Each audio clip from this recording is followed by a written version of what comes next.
République démocratique du Congo, pays des dialogues. Partant des années de l'indépendance, la République démocratique du Congo a eu à se surpasser. Ses acteurs politiques se sont surpassés pour réclamer la libération de Patrice Emery Lumumba, qui s'est trouvé en prison. Question de pouvoir créer le Front commun pour défendre l'indépendance de la République démocratique du Congo.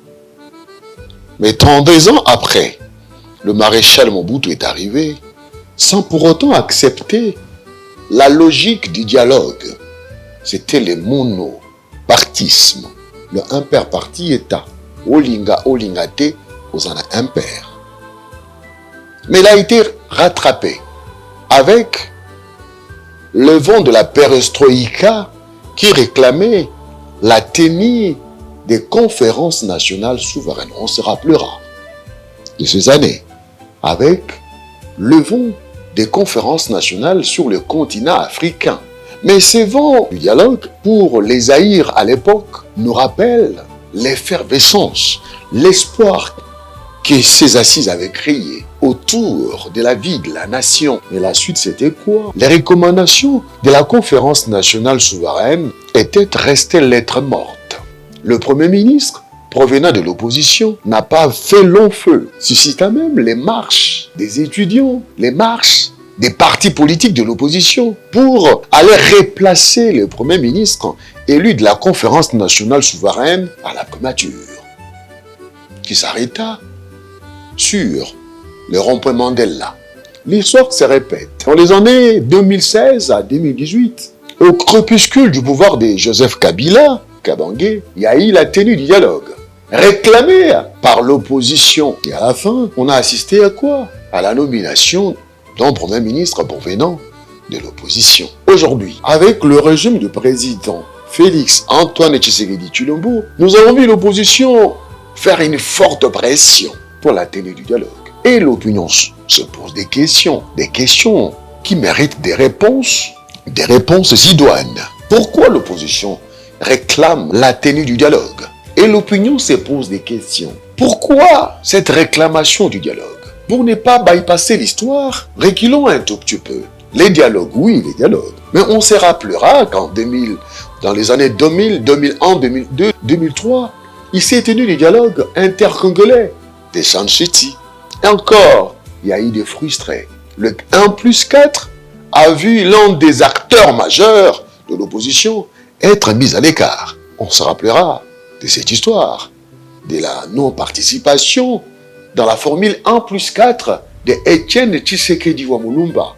Et en 2006, élection, mais aussi, on se rappelle de l'épopée, de la tenue du processus référendaire qui a amené à l'adoption de la constitution actuelle. Et nous sommes en 2026. 2026, 2027, 2028 semblent être des années purement stratégiques et cruciales pour l'histoire politique de la République démocratique du Congo. Les acteurs politiques devront être habités par le patriotisme, l'amour de la patrie, non pas par l'intérêt égoïste, égocentriste. Mis sous pression par l'opposition, le président de la République, Félix Antoine Tshisekedi Tshilombo, a accepté les principes de l'organisation de ce dialogue.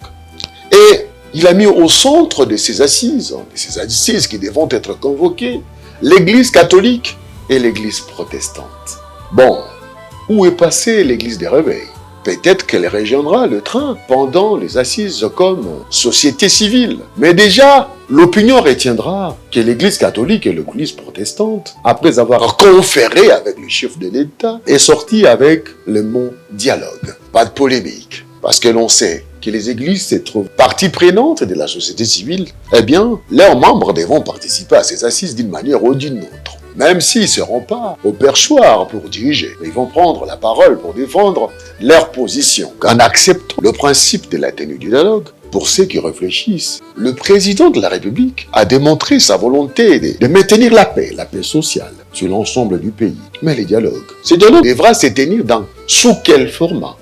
Quels seront les termes de référence qui devront participer à ces assises? On sait comment ça commence, mais on ne sait pas les temps que ça peut prendre. L'homme lambda penserait peut-être que, avec la volonté affichée de l'organisation du dialogue politique en RDC, on devra s'en tenir à la tenue de ces assises dans quelques jours. Mais l'histoire nous renseigne que, avant la tenue effective des assises du dialogue convoqué, il y a toujours des conciliabules.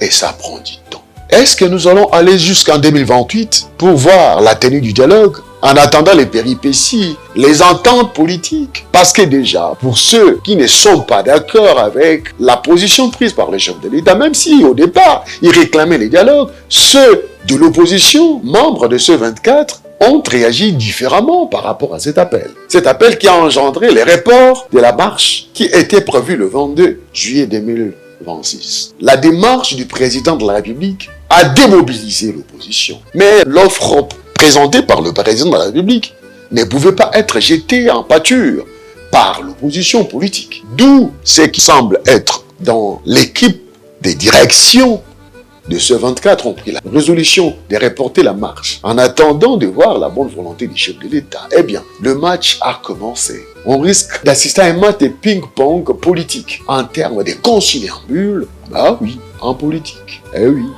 il n'y a pas des enfants de cœur. Mais du moins, les principes de l'organisation du dialogue a été bien accueilli par la majorité de la population qui trouve dans cette initiative l'occasion d'asseoir un climat apaisé. Mais de l'autre côté, qui vont participer? Est-ce que nous allons connaître encore le brassage et le mixage? Est-ce que le M23 va participer à ces dialogues?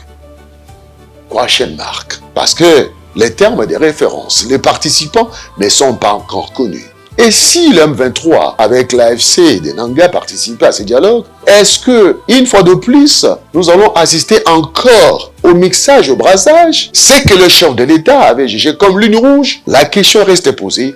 Les jours à venir nous en diront plus. Mais du moins, au regard de l'histoire, il nous semble clairement démontrer que la classe politique, l'opposition politique congolaise, devra peut-être connaître des dissensions à la fin de ces assises. Car les uns sortiront déçus. Ça, c'est l'histoire qui nous renseigne. Mais ces deux autres sortiront très contents d'avoir négocié utilement. Parce que nous avons vu CNS 2001, 2018, 2016. Le principe, c'est quoi? Le Premier ministre sort du rang de l'opposition. Mais la latitude, celui qui nomme, c'est le chef de l'État. D'où le chef de l'État devra garder toute sa marge de manœuvre. À bientôt pour En Profondeur. Merci.